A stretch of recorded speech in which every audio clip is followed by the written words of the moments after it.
Hello friends, आप सबका स्वागत है मेरे इस व्लॉग में। आज के व्लॉग में मैं आपको बताऊंगी कि हम मिट्टी के दीपक का उपयोग दोबारा कर सकते हैं या नहीं, और यदि कर सकते हैं तो फिर उनका उपयोग कैसे करें। फ्रेंड्स, धातु से बने दीपक जैसे कि तांबा, कांसा, स्टील, इस तरह के दीपक का उपयोग हम दोबारा कर सकते हैं। दीपक को धोकर साफ करके उनका उपयोग कर सकते हैं, लेकिन मिट्टी के दीपक का उपयोग अग्नि पुराण व स्कंद पुराण के अनुसार हमें वर्णन मिलता है कि किसी भी धातु के दीपक को दोबारा प्रयोग करने के लिए दीपक को स्वच्छ करना चाहिए। बिना धोए हुए दीपक से पूजा पाठ करने पर हमें पूजा का पूरा फल प्राप्त नहीं होता और घर में नेगेटिविटी का वास होता है, लक्ष्मी रूठ जाती है और घर में बीमारियां प्रवेश कर जाती हैं। इसलिए हमें दीपक को दोबारा प्रयोग करने के लिए हमें स्वच्छता का विशेष ध्यान रखना चाहिए। अब हम बात करते हैं कि मिट्टी के दीपक का प्रयोग दोबारा किया जा सकता है या नहीं। तो सबसे पहले हम आपको बता दें कि मिट्टी के दीपक का प्रयोग दोबारा किया जा सकता है, लेकिन दीपक को पहले चूल्हे की आग पर या गैस की आंच पर या किसी अंगीठी में तब तक पकाएं जब तक उसका तेल साफ ना हो जाए और दीपक लाल ना हो जाए। उसके पश्चात दीपक को नीचे उतार कर उसे गर्म पानी में डालकर और सर्फ डालकर अच्छे से साफ करके उसके बाद ही दीपक को दोबारा प्रयोग में लिया जा सकता है।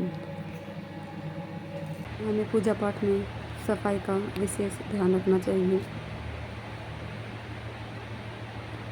मिट्टी के पुराने दीपक का उपयोग हम तब भी कर सकते हैं अगर हमारे घर में लाल गेरू है, तो लाल गेरू से दीपक को कलर करके उसको दोबारा से प्रयोग में लिया जा सकता है।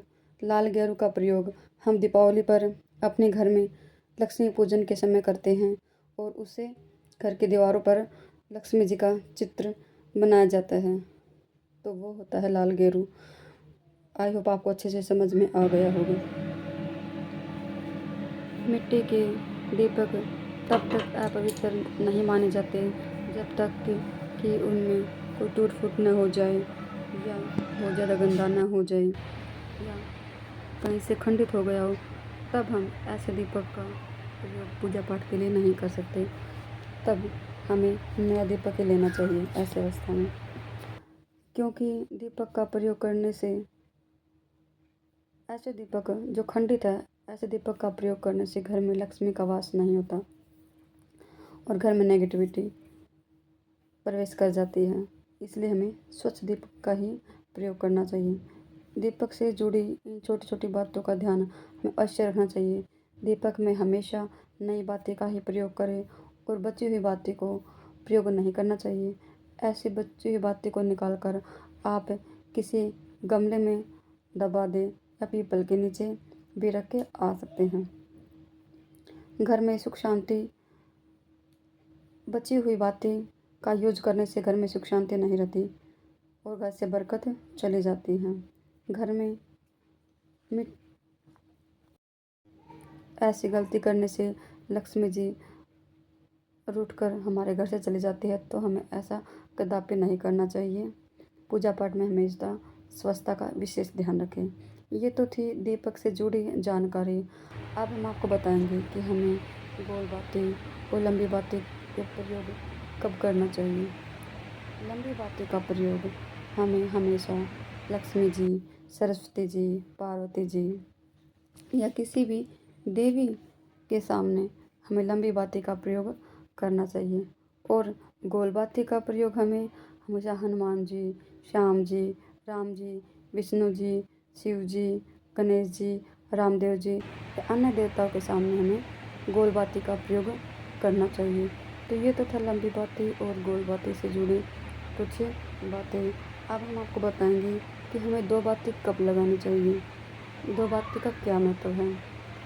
तो दो बातें का उपाय हमें तब करना चाहिए जब हमें हमारा कोई कार्य अटक रहा हो, बन नहीं रहा हो, लंबे समय से अधूरा पड़ा हो, तब हमें ऐसी अवस्था में हमें 2 गोल बाती का प्रयोग करना चाहिए।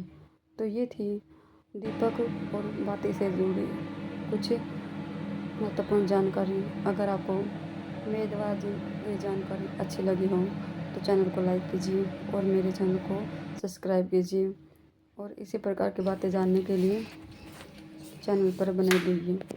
चैनल में अंत तक बने रहने के लिए आप सभी का धन्यवाद। Thank you.